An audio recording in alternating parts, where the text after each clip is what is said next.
Pinunong Tabon, ano ba itong pinadala mo sa akin? Ito ba'y pangasi? O makapangyarihang katas ng mga dahon? Batid sa'yo na marami akong alam ay pinagbabawal na sa lamang ka. Kaya bigay mo na sa akin ang bagay na maaari kong gamitin sa panahon na kakailanganin ko tumakas. Ngayon makinig ka.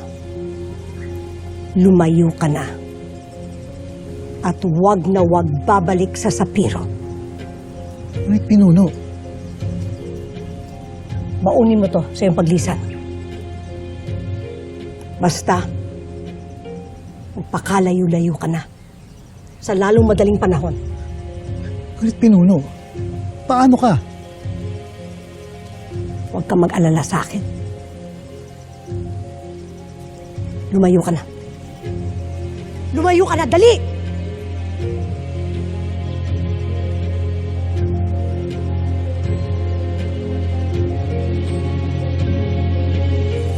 Pulong Konseho!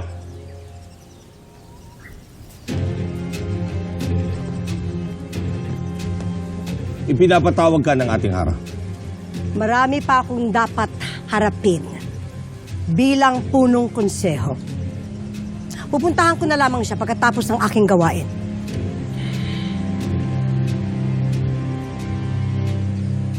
Ano? Nilalapastangan niyo ko? Bitiwan niyo ko! Paumanhin Pulong Konseho. Ngunit maigpit na pinag-uutos ng ating hara na kailangang iharap ka sa kanya ngayon din. Kaya tayo na. Sabi bitiwan niyo ko, ha? Bitiwan niyo ko! Ano ba? Kapag ako'y nakalabas dito, ay umanda ka sa akin! Hindi pwede ito ang ating maging kamatayan!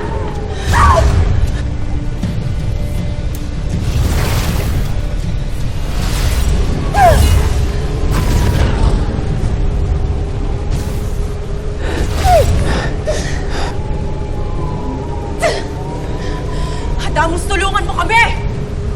Adamos! Ang mga oras na ito na pinagdadaanan yung pagsubok ay hindi kinakailangan ng pagmamataas, kundi pagpapakumbaba. Dahil hindi sa lahat ng panahon, kapangyarihan ang paraan at kasagutan. Hindi pagmamataas. Hindi sa taas.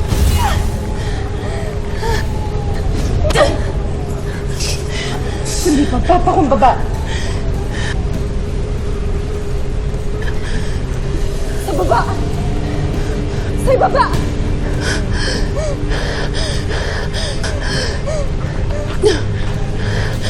Hindi kapangyarihan ng paraan.